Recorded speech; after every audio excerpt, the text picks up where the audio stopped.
Off-road ავტოსპორტის ერთ-ერთი ყველაზე ექსტრემალური და პოპულარული სახეობაა. Urbasport-ი გაგაცნობთ off-road-ის სპეციფიკას და წარმოგიდგენთ Rainforest-ის ეტაპს, რომელიც საქართველოში პირველად ტარდება. Რამდენიმე ლოკაცია, დღის და ღამის ტრასები და ბევრი ძალიან ძლიერი მანქანა. ჩვენ მაქსიმალურად ვეცდებით ახლოდან გაჩვენოთ სპორტის ამ სახეობის სპეციფიკა.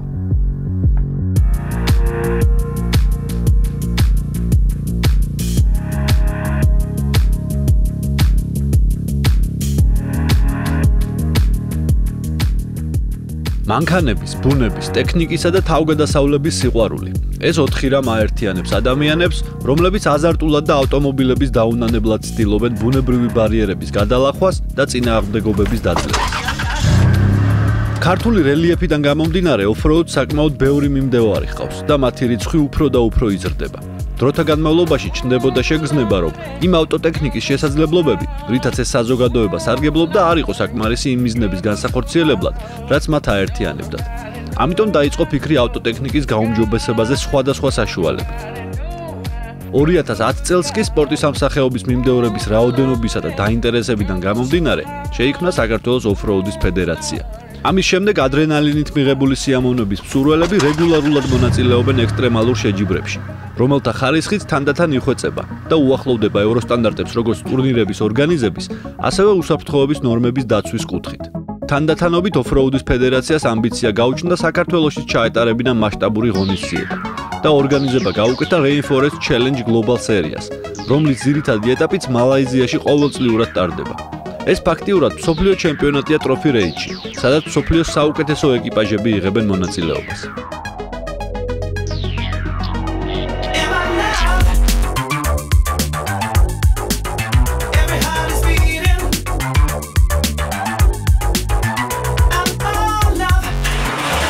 მსოფლიოში ერთ-ერთი ყველაზე პრესტიჟული შეჯიბრის ქართული სერია 3 ეტაპად იყო დაყოფილი. Off-road-ში 40-მდე ეკიპაჟი მონაწილეობდა საქართველოდან, აზერბაიჯანიდან, სომხეთიდან და თურქეთიდან. ტურნირის პირველი დღის ბანაკი და სპეციალური მონაკვეთები განლაგებული იყო კახეთში, უჯარმის მიმდებარე ტერიტორიაზე. ეკიპაჟები ავტომობილის ტექნიკური მომზადების საფუძველზე 3 კატეგორიად დაიყო: მოდიფიცირებულებად, პროფესიონალურად მოდიფიცირებულებად და პროტოტიპებად. ვარ ბოლომდე.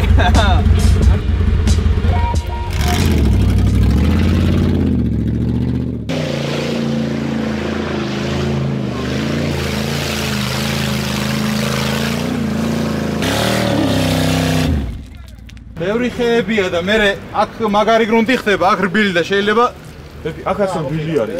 დაგადობრივ ვეჩერს. აქაც რბილი არის, ხომ რბილიათ მაგარია. ეს თავიდან ეს სისტემა მე თქვი და არაო, შევჯდებითო პორტალებში. არ შევჯდებით, მოვა. ეხლა უყურე, კაი, შევხედე. ერთი ლიშბიეს გადააგდო რა, ფეხი უკანა ბაკრიშკა რო გადავარდეს, მე გავაგზავნე. აღარ შემილია.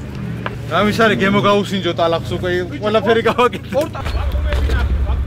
მოდი რა დაურაზგონე და იქნება ახლა. ვერ ადის. აქ იყვან ლიბიოტკით.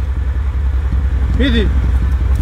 და იმ ტალახში ალაქსი ლიბიოტკით ვიზავ. აი მაშინ გავჩერდეთ რა გითხრა აბა. არა აზრი არა აქ, რა ხუმბარაა გატეხი. არა აქ და წამოგავ. ენდრიუ.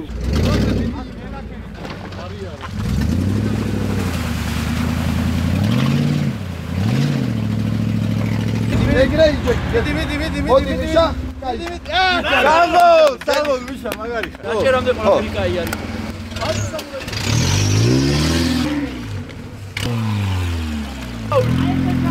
აი ჩემი და ეგრეჩა დაისა ჩავიდე ჯერ არ ჩამო.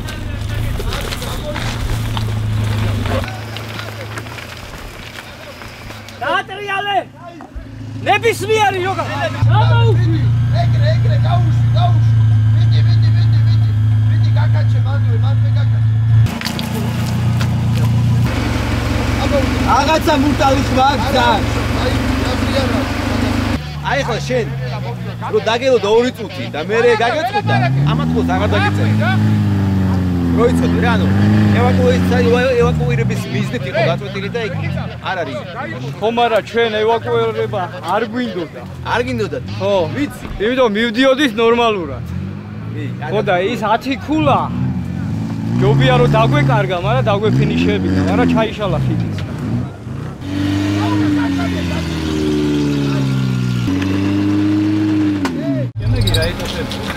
შემდეგი ღამე არის twilight და მე კიდე ესეთი ეტაპებია 3 დღეში.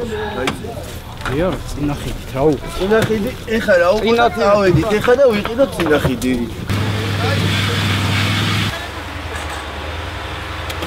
დავაი.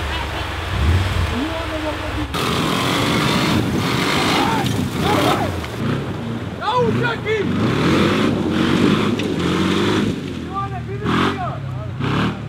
მარცხენა ბურბალი ჩამოშილზე გეტოს რა იქ. ეგე? იქედოს მარცხენა ბურბალი, იქით მარგიშვილ აქ ჩაიგული. აკეთა მარცხენა ბურბალი. ხო, ანუ შენი მხარე იყოს აი ჩამოშლილი რა. აი ეს აი იქ ნელა-ნელა გადადი იმ იმაში რა. ცოტა აგაყირავეს, მაგრამ აი იქ უნდა ავიდეთ. ეს იქ თუ ჩახვედი. ბაზი, სადაც იქ გათხარა, იქ უნდა ავიდეთ. იქ სადაც გათხრი და ეცადებ მარცხენა ბურბალი. გადადი. ჩამოგრაცი და მარცხნივ დაიჭი. ურამია ჩადო. აი, გადი.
მანქანების მომზადებასთან ერთად ოფროუდში გადამწყვეტი მნიშვნელობა აქვს პილოტისა და შტურმანის სინქრონი და ნდობაზე დაფუძნებული ურთიერთობაც.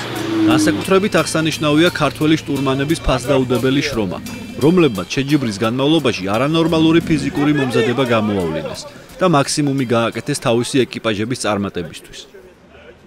ჩვენს სახეობაში შტურმანი ფაქტიურად წყვეტს, რომელი გზიდან მოუაროს, რა გზით გაიაროს, უკარნახოს, სწრაფად ჩააბა, სწრაფად დაბრუნდეს, სწრაფად გააკეთოს ყველაფერი, რაც დაკავშირებულია ამა თუ იმ წინააღმდეგობის დაძლევასთან.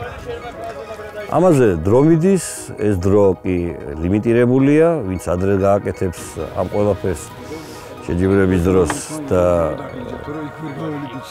მეთქულას აიღებს, ეს ორიენტირების შეჯიბრებაზეა ლაპარაკი. ის არის გამარჯვებული. ამიტომ ურთიერთქმედება შტურმანის და მძღოლის ძალიან გადამწყვეტია რიგ შეჯიბრებებში. შეჯიბრის პირველი საფეხურის დასრულების შემდეგ მონაწილეებს კიდევ უფრო რთული გამოცდა ელოდათ. ყველა ეკიპაჟს ღამის ეტაპისთვის უნდა მოესწრო დაზიანებული ავტომობილების შეკეთება და თვაილაითისთვის მომზადება, რომელიც 30 კილომეტრიანი მარშრუტის ერთობლივად გავლას და კენჭისყრის შედეგად ბრმად შერჩეული მეწყვილეების დახმარებასაც ისახავდა მიზნად. ღამის ეტაპის დაწყებამდე კოლონამ გომბორის ქედზე გაშალა ბანაკი. ხართ 1 მესამე გუნდი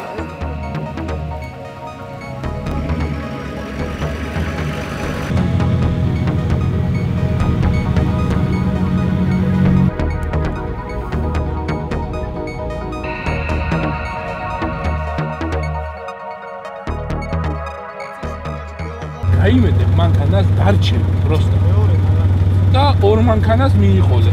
გავიდა!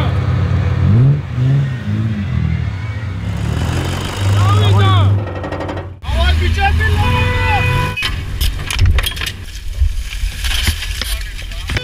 ზუსტად მე მივარ. კი, გავლილი არის აქ, სადაც მე მივდივარ. კი, ტრეკზე ვარ, ჩვენი ესე გვიხედება.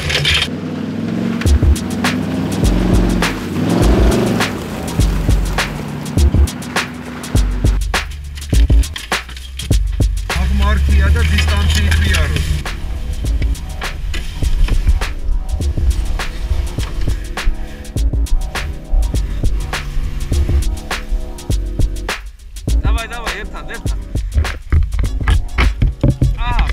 მომესვიდეთ რა. ბევრი რო არ ვიწოვთ, ამდენი ხალხი ვართ რა. ეხლა სალამ ესეთი ჩააბავეთ. აი ეს აბაგდოთ ზევით. აუ, შეხერე რა კაი გარაჟია.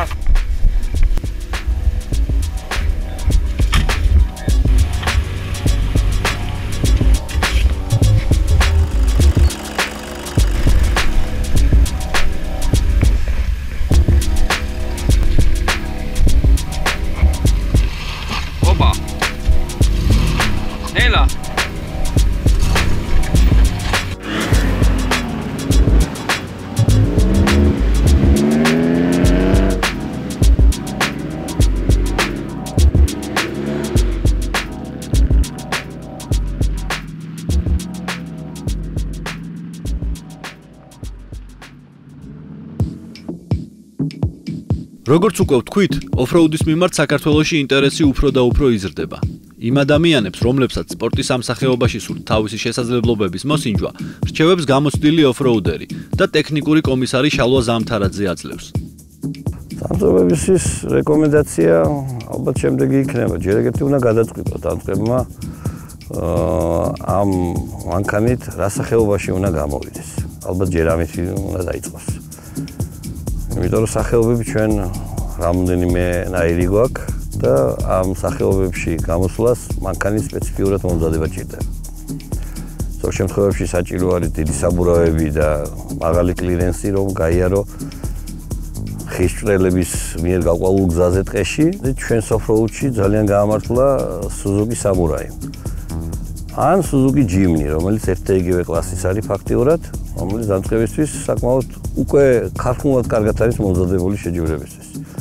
ანუ რაღაც მცირედი მოდიფიცირების შედეგად სავსებით შესაძლებელია ამ ავტომობილის შეჯიბრებაში გამოხვიდე და სავსებით ხელშესახებ რეზულტატს მიაღწია.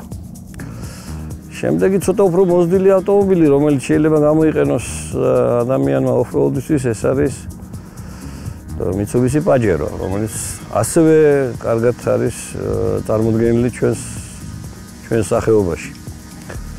მისი საექსპედიციოდ მომზადება ადვილია, მისი სპორტისთვის ადვილია მომზადება. ნებისმიერ შემთხვევაში ეს ალბათ უფრო მეორე ნაბიჯია, უფრო სერიოზული მომზადებისთვის, მაგრამ ეს უფრო მეტ ბიუჯეტს მოითხოვს, ვიდრე Suzuki Samurai.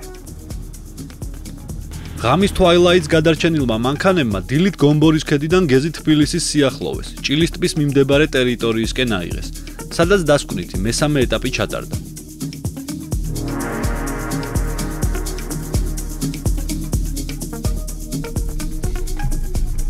თითო ეკიპაჟს 15 წუთი ჰქონდა ურთულესი სპეცმონაკვეთების დასაფარად. მონაწილეებს ამ დროში უნდა გაევლოთ მარშრუტი. თავი უნდა აერიდებინათ ჯარიმებისთვის, რომლებშიც შედიოდა ორგანიზატორების მიერ დადგენილი უსაფრთხოების ნორმები. ზუსტად შემოსაზღვრულ ტრასაზე სიარული და ფინიშზე კონკურენტებზე უკეთესი შედეგები დაეფიქსირებინათ.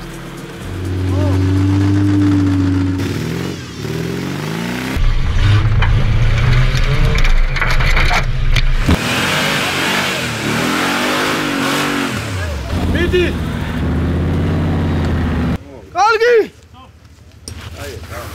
Დაჭიმე! რული აქეთ ბოლომდე. მიანენგელა.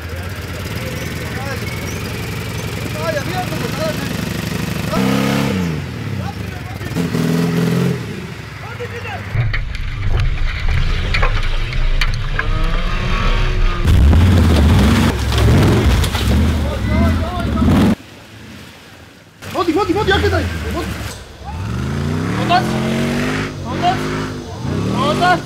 Mogaj! Bagate! Egar, ჩვენი. არა, პირველი მიოცი. ამოხსოვე. ეგარი, კაია. დავაი, მოდი.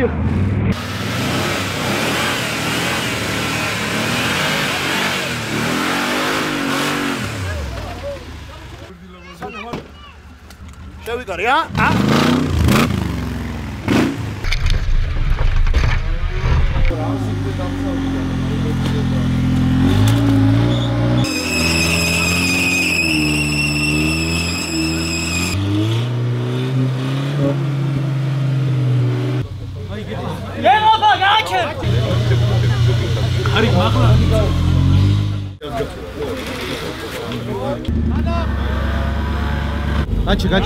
გაჩი.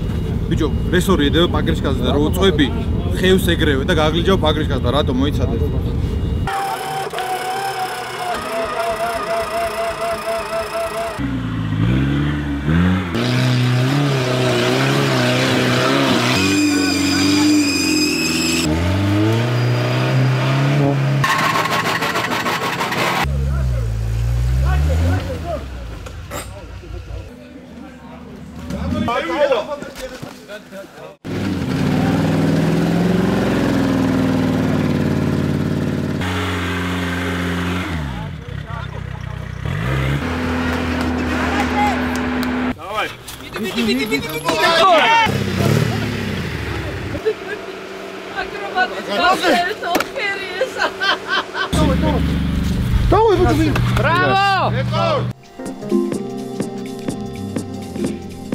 სამდღიანი დაძაბული შეჯიბრის შემდეგ გამოვლინდნენ გამარჯვებულები.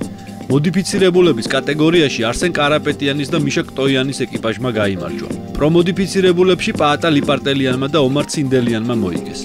რაც შეეხება მესამე და ყველაზე პრესტიჟულ კატეგორიას, ანუ პროტოტიპებს, აქ პირველობა არავის დაუთმო ირაკლი კორძახიას და მევლუდ მელაძის წყვილმა, რომელმაც სამივე ეტაპი შესანიშნავად ჩაატარა და საუკეთესო დრო დააფიქსირა.